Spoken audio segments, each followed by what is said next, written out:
G'day,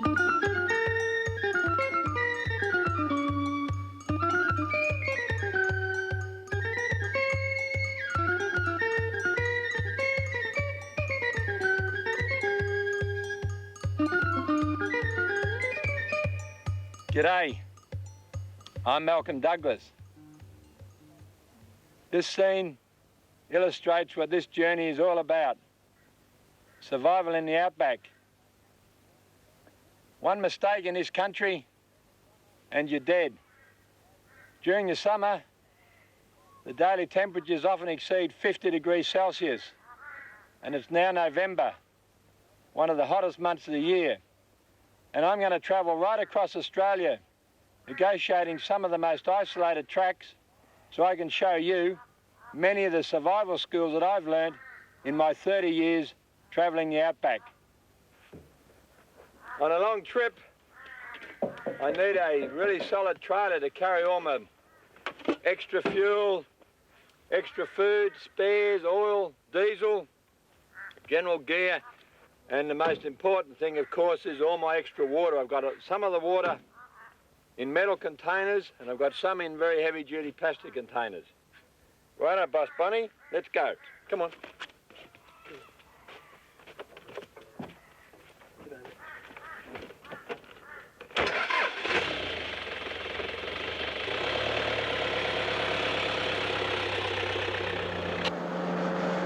I'm driving east through the desert to Alice Springs.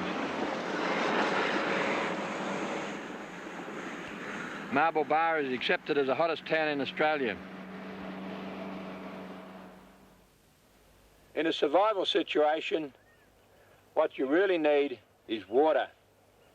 So the first thing I'll do is go out and collect water, and I'll show you a number of ways of collecting water. Then I need fire, and there are a number of ways of making fire. Then I guess after that you need shelter, and if it's possible, you can go out and collect food. But what you really need is water and fire. Even though this acacia bush is growing on top of a very large sand dune, there's still quite a lot of moisture in the foliage. I'm just having a look now. So what we have to do is get this moisture that's in the leaves out, and that is very good water. And this is how you collect the water. Large plastic bags tied over the foliage. Now, you may have heard about this system, but there's a few very important points that you've got to remember. It's important that you tie the top of your bag securely so you get a hothouse effect here, and that forces the foliage to give up its stored water. The water then condenses on the inside of the plastic bag, and it runs down and collects at the bottom. I've tied a piece of wire here, copper wire, and that stops all the rubbish and all the leaves from falling down into my water. The water can run through, but the leaves can't go through, so that stops too much of the rubbish causing this warm water to ferment. Now, unless you're very sure of your plant species, you've got to do what we call the survival taste test, because there may be toxins in the leaves, and that's very important. So what you do is you get about a teaspoon of water for a start, place it in your mouth, leave it for a few minutes, make sure that there's no irritation, no burning. If it's okay, swallow it down and wait about 4 hours. If you feel fine, get a small cup full of water, go through the same process, wait another 4 hours. If you feel fine, well, then you can drink your water.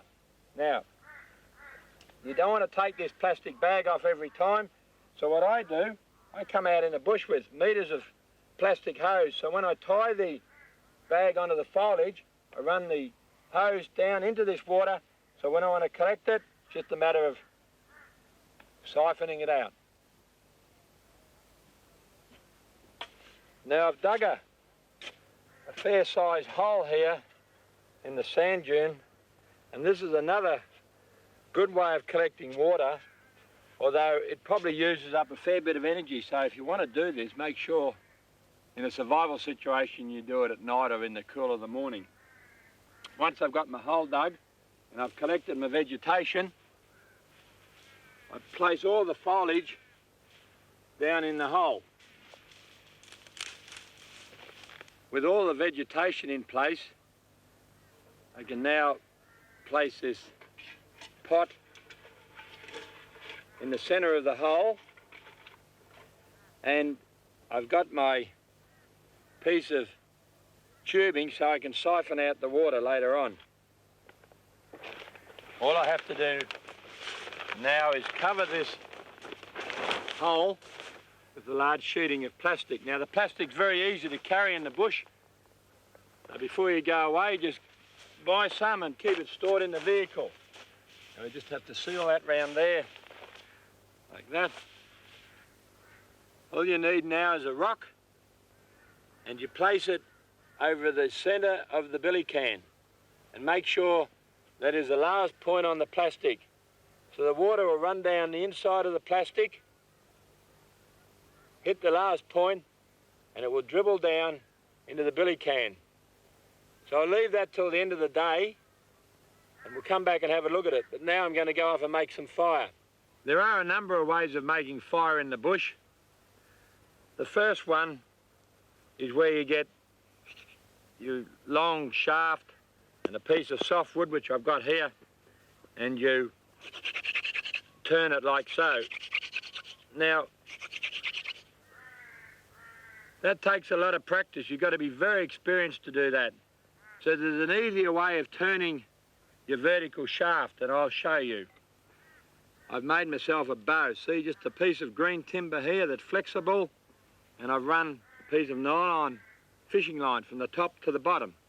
I've got a bow. Righto, now what we do is just clean out that hole a little bit more.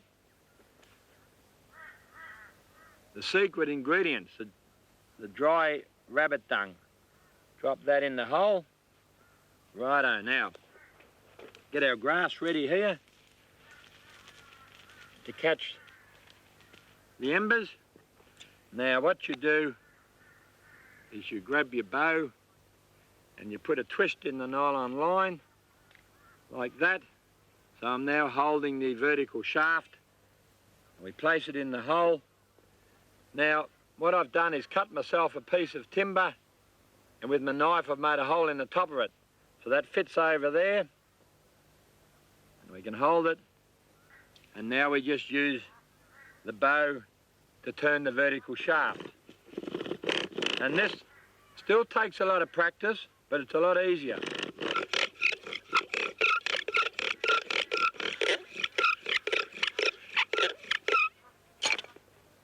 I've got to get those embers onto the dry grass, and pick it up.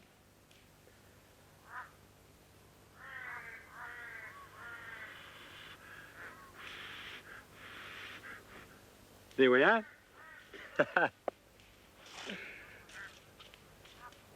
Well, that's one way to make a fire, and there's quite a few other ways. It's getting late, so I'll go and check the plastic sheeting.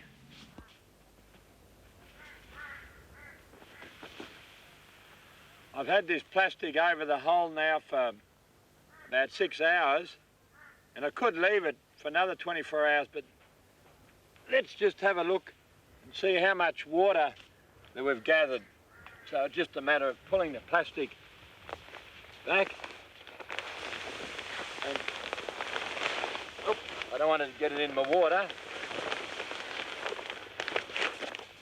Now, okay, there's quite a lot there.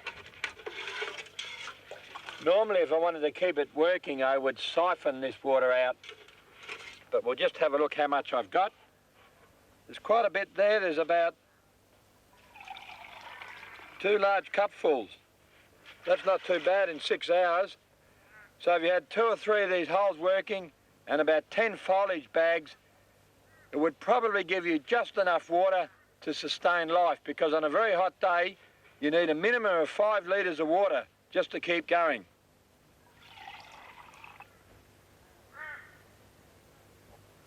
And it doesn't taste too bad. I'll wait 4 hours and see how I feel.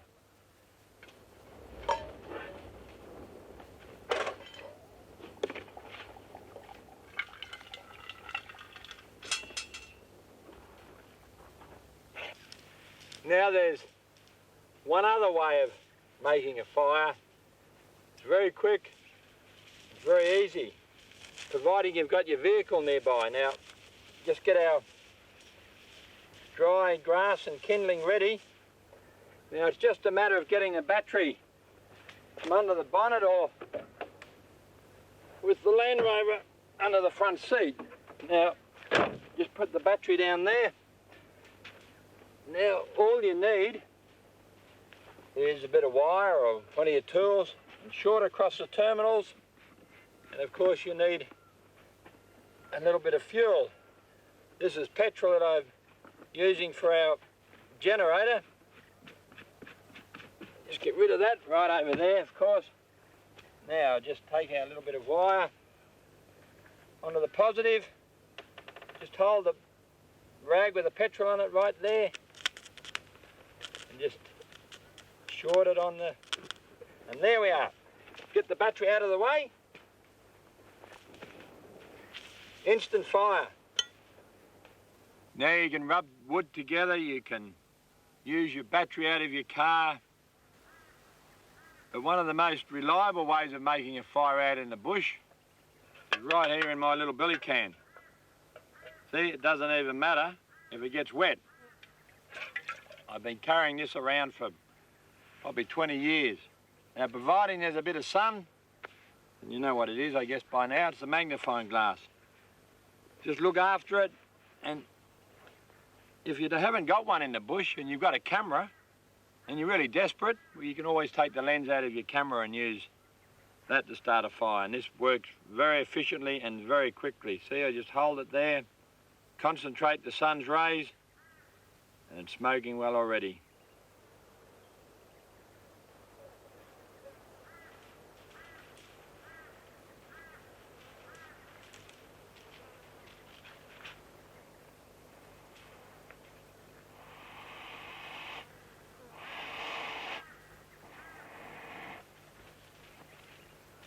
There we are.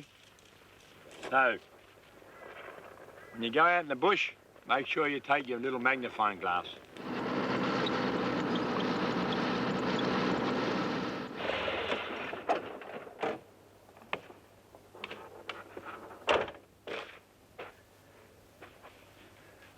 And when you're out in the desert and you may be short of water, always keep a good lookout for these. These are bore casings. Now these have been put down by the army or a pastoral operator, drilling contractor or whatever. Now, it's just a matter of taking the top off. Hello down there. Right, now just get a stone and check if there's any water. Just a small pebble. Bang. So there's water down there, so now it's just a matter of getting the water out and seeing whether it's sweet or whether it's salty.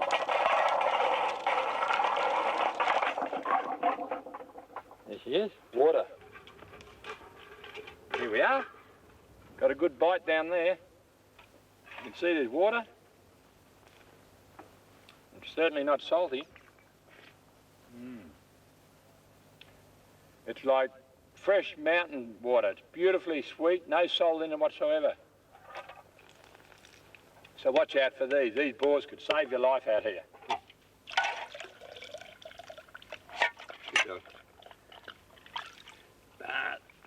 How's that? Now in a survival situation and you are really desperate for water, well, one of the signs that there's water not too far away are the seed-eating birds like the finches and the budgerigars and the gallards. There's some coming in and just landing in the gum tree behind me now.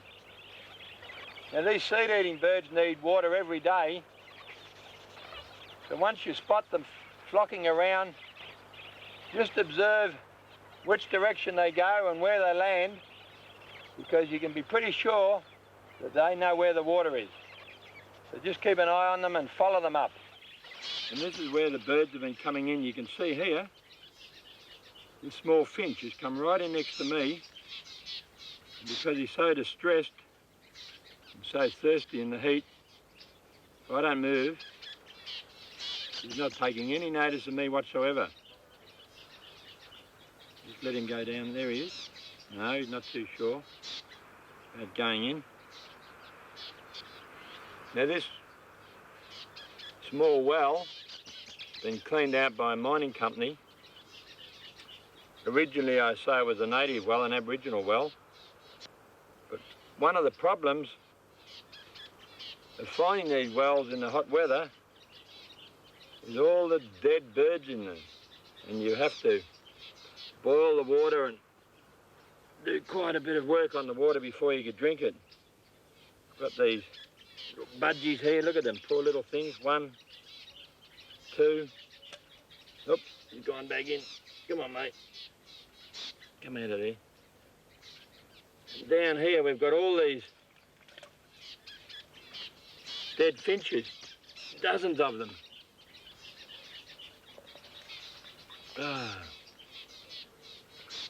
I don't think these little blokes have got any chance. They've bred very late in the year. It's going to be well over 50 degrees today. Every day it's over 50 degrees. In fact, last night at midnight it was still about 35, 36. Anyway, I'll clean out all these dead birds and put a few sticks down here for some of the mates. There we are. And hopefully the strong ones will survive the summer.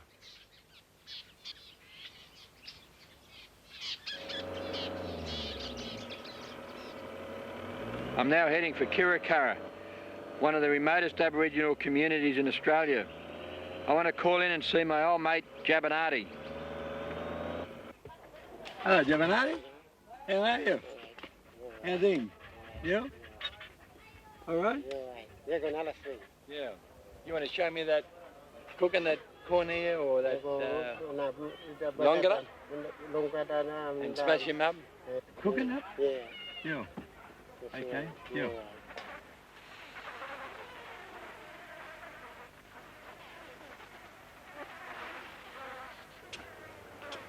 Now, of all the animals that the Penabe hunt, all the Aboriginal people in the desert hunt, the easiest one for a European to find in a survival situation is the goanna.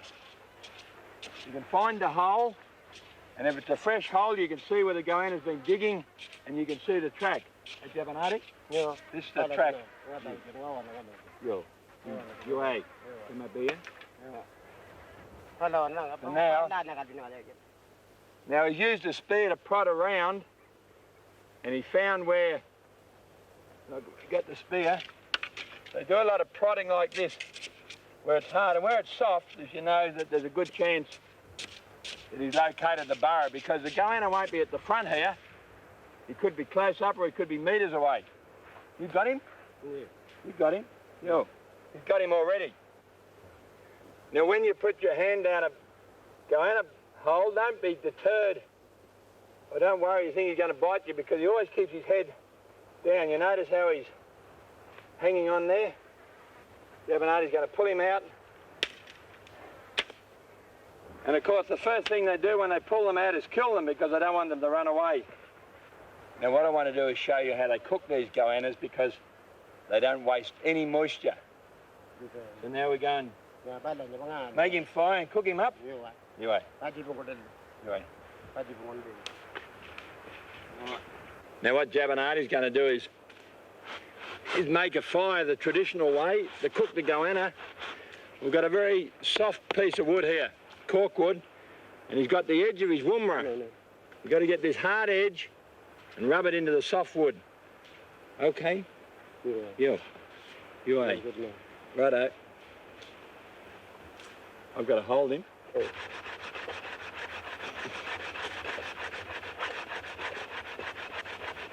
He's smoking away. You can see that there.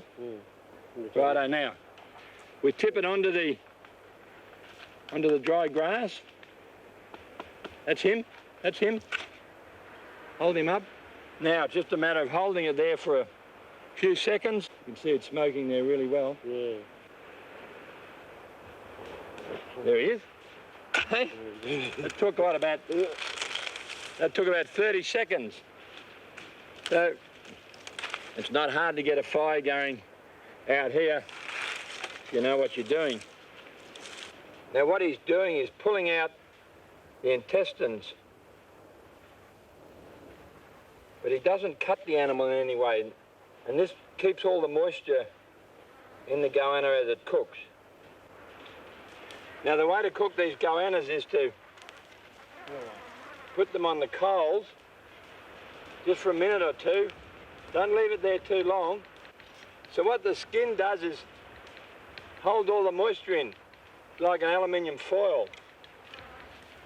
Now this is just the first process. Once he's been on the coals for 30 seconds or a minute, you can see how it's nice and tight, and you'll drop it in that hot sand. Whenever you're cooking anything on the fire like this, make sure you don't have any flame. The flame will burn the outside, but it won't cook the flesh. So what he's using here is the hot sand. The goanna is completely covered by that hot sand, and it doesn't matter whether you're cooking goanna or fish, any bush tucker. Get rid of all that flame and just use the heat out of the sand, and we'll have that out of there in a few minutes, and it's going to be very nice.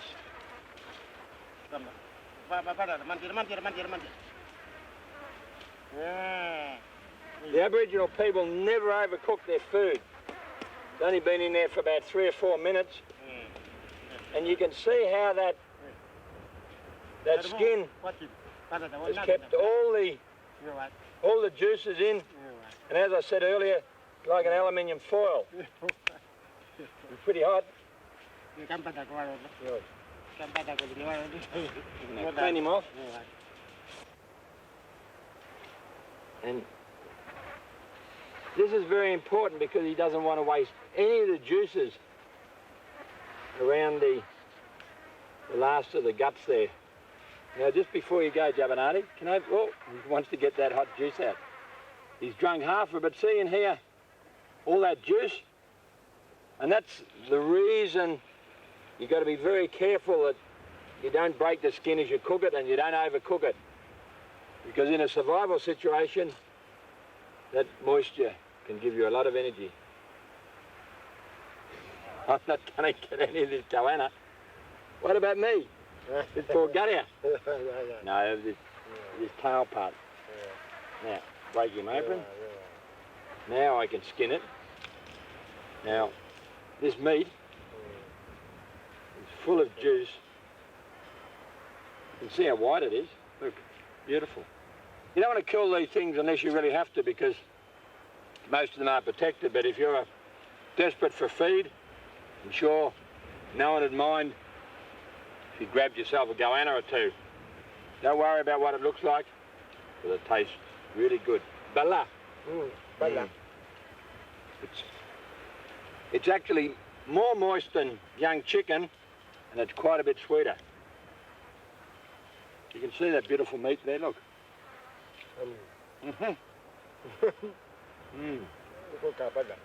Kookaburra. Good goanna. Kookaburra.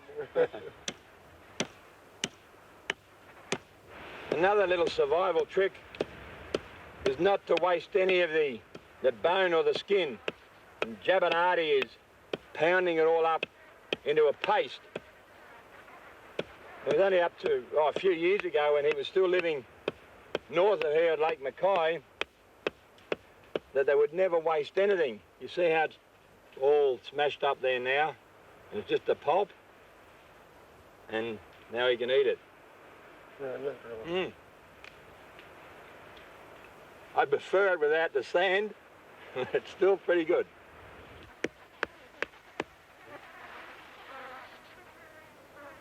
You're eating.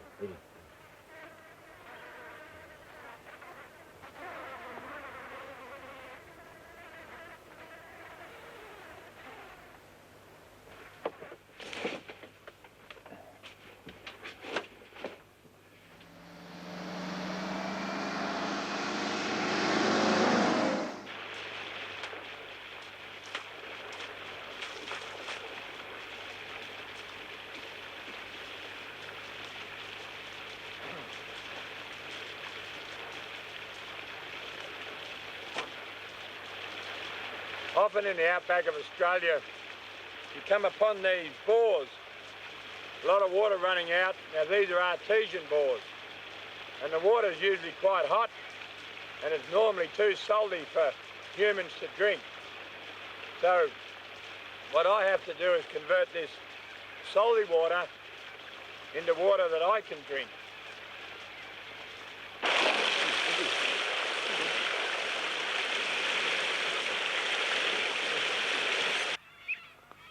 In a survival situation, you want to conserve energy. So I've made up a very simple device here to collect fresh water. Now, in the jerry can is the water from the saltwater bore. I've got a fairly low heat around the jerry can so it doesn't boil too quickly. I've just put a hole in the top of the jerry can and we run an old plastic hose around to the cup. Now, I just keep water, salt water from the bore on these old rags. So as the steam comes down my plastic pipe, it cools down here, it condenses. So by the time it reaches the cup, you've got droplets of fresh water forming. In an hour or two, that cup will be full, and in a survival situation, you'll collect enough water using your simple apparatus to keep yourself alive. Besides knowing how to collect water and make fire, survival in the outback means having reasonably good food. And one of the traditional foods of the bush is the damper. And I'm going to show you 3 or 4 different ways to make up a quick damper in the morning. Then later on, we'll make up some bread. So we're going to make it in this frying pan, in the camp oven, and straight in the coals. Now you can either use plain flour or you can use self-raising flour. So the first one I'm going to use is the self-raising flour. I'm not going to make big dampers, I'm just going to make small ones for say 2 people. Righto, just the flour and the water. You can use baking powder in the plain flour, just a touch of salt, and you can also use powdered milk if you wish. In a few minutes, just poking and kneading it, it dries out. You can rub all this flour off your fingers. There we are. Now, just dry flour on both sides of it. And there it is. It's only a small one. And that one's ready to be cooked. I'll make up 2 or 3 and then I'll show you how they can be cooked on the fire. On this plate, we've got plain flour. And this is probably more of a traditional damper where you just use plain flour and baking powder. Plenty of baking powder. And if you wish, some sultanas. And we'll mix all that up the same as we mixed the previous one.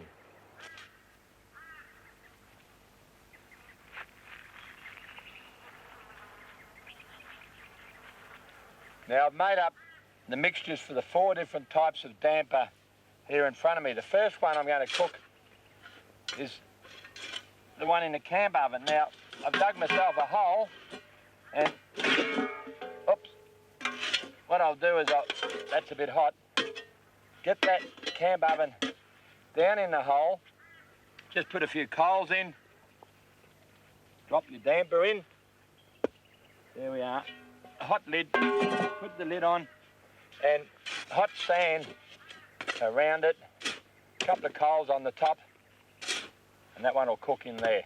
Now the other 3, slightly different. This round one, I'm going to cook straight in the coals, in the hot sand. Make a bit of a hole, just drop it in there and cover it over. Cover it over with the hot sand. Make sure you've got no flame around it. Now, the second one, in this frying pan here, it's only a small one. You notice I haven't got any oil in there, it's just completely dry. This is another variation, just to fill it up with the hot coals, mainly sand, and definitely no flame. Now the reason I'm showing you this is people prefer different flavours, and different techniques for cooking them. Some are a bit faster than others. Probably the quickest way is to get some nice coals like this. Good solid frying pan, really thick bottom. This is my favourite frying pan, this one. Keep it nice and flat on the coals and your oil, and get your damper and straight on the coals. It's got a little bit of oil there on the fire. We'll get rid of that. And I put a lid on it, and that's the quickest way. Right, we'll leave those for a few minutes and come back and see how they are.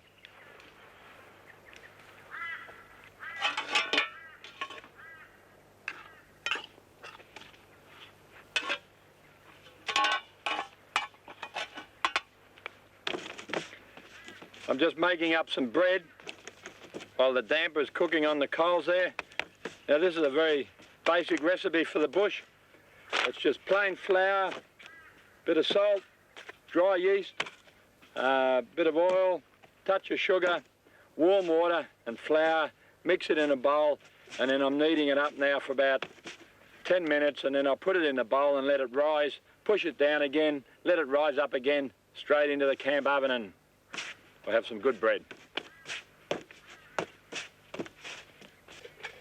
Now this one that we cooked in the dry frying pan is a little bit overdone because it was only small, but what's interesting, as soon as you take it out of the hot sand and ash, it all just falls off, so then it's quite clean, and there it is. Or if you like a hard damper, that's great. Now this is the one you can cook if you haven't got a frying pan. See how it's come up quite nicely, straight in the coals, and all you do is just knock off all the sand and ash, and it's ready to eat.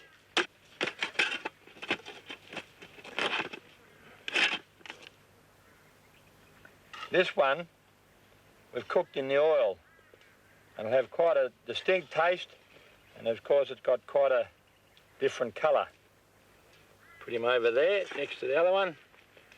Now the last one was the plain flour and baking powder in the camp oven, and it's probably the best of all because you've got the most controlled heat. There we are, isn't that beautiful? Now just grab a plate, put him on there, I'll break him open. Not too bad, very hot. Aha! Look at that. And I'll just have a look inside this one while I'm here, the one that was cooked in the coals. See? Very acceptable. So there's your 4 different types of damper, and they all taste pretty good. Now this is always the exciting part. Get the lid off and see how the bread is that I made earlier. Get the lid off so we don't get any sand in it. There we are. Pull it out. Pop it over there. Looks pretty good.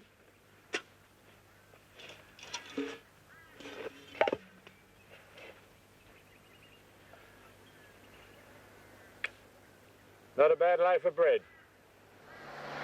I'll spend the next day or so with the locals just north of Alice Springs.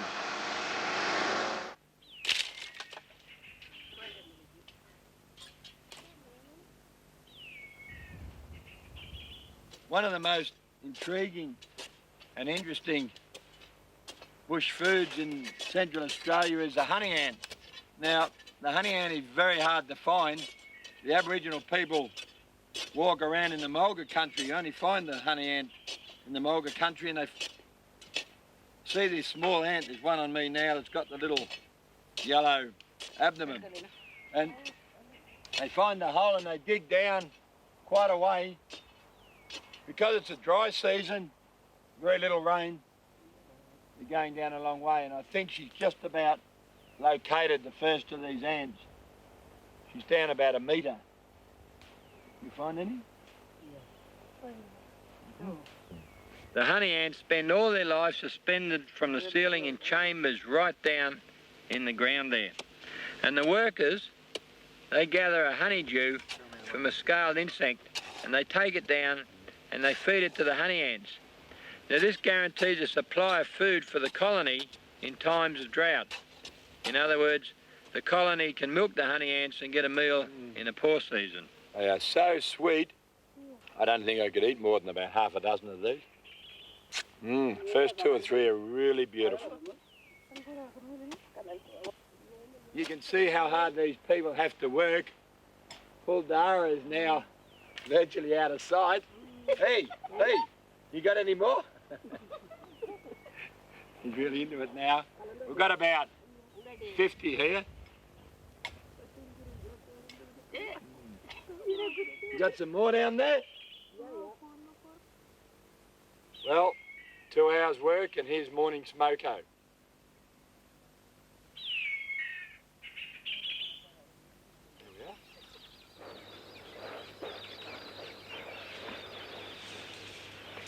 I've just been driving along this dry creek bed and I noticed this grass.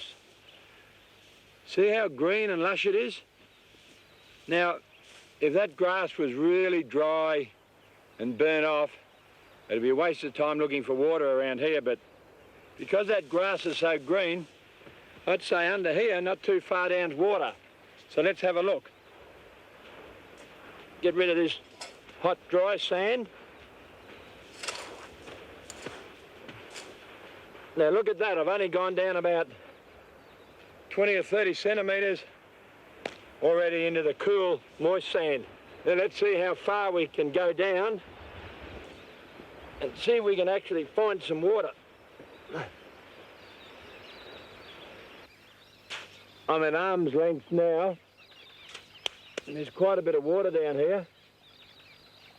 Just get some out to show you. Now there we are. Hey. Lovely. Got a little bit of just the sand that's been mixed up in it, a little bit dirty, but because it's been filtered by the sand, it's very, very sweet. It's just a matter of letting it stand for a few hours and all that sediment will settle to the bottom and you'd have good, clean water.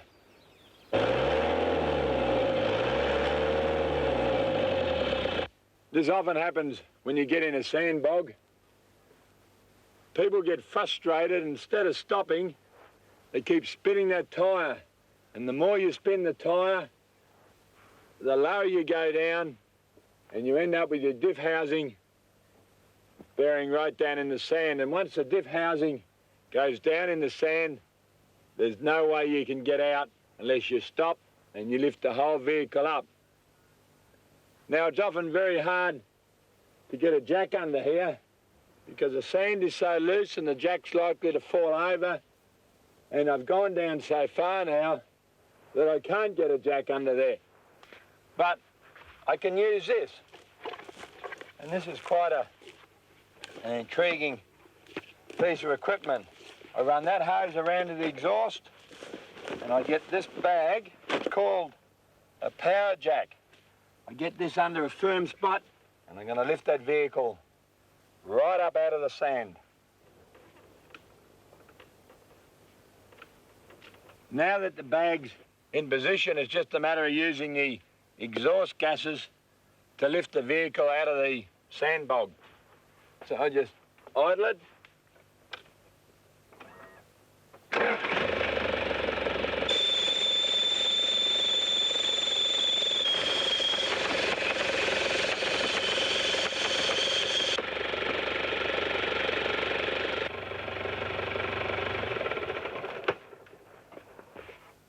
See what the power jack's done?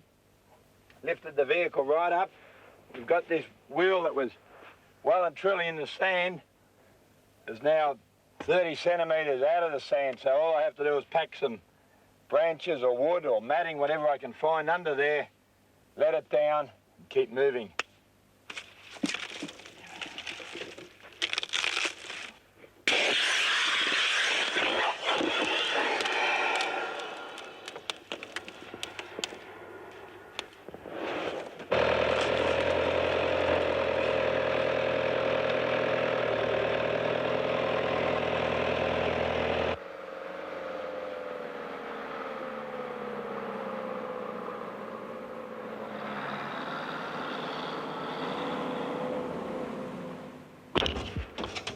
Good.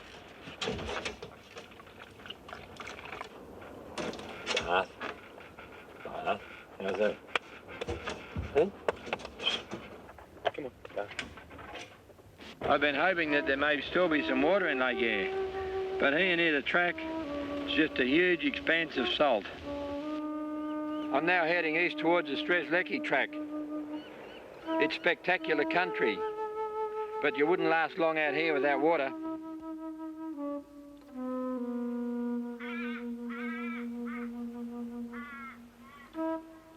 If you do end up stuck in the bush at night, don't sit around and get cold, because that's the worst thing. If it's possible, light a few small fires, because it's better to have the heat right round you rather than one big fire in front of you. The other thing is that if it's possible, dig yourself a hole below ground level. So as the winds come up at night, you're below the wind, and that'll stop the chill factor. Also, some good shelter behind you as a windbreak. If you haven't got a natural windbreak, make yourself a windbreak. Plenty of firewood stacked all around, so you don't have to waste your energy wandering off at night. Okay, let's have a good sleep. Good night. Hello, Bun. That's funny. One thing I forgot to mention, if you've got a dog, make sure it joins you in the trench, because a dog will keep you very warm. You know the story about a 1-dog night? It's not very cold, but if you've got an 8-dog night, it's freezing. 1 dog's better than no dog at all. Come on, Bon, let's go and have a good sleep. How's that?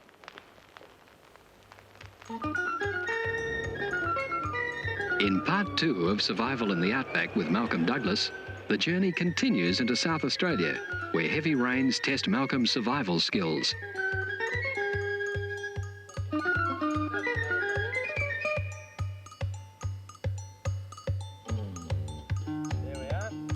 He battles on until he reaches the sand dune country, where he's confronted by a catastrophe that's destroying much of inland Australia. Be sure to join Malcolm on another epic journey through the Outback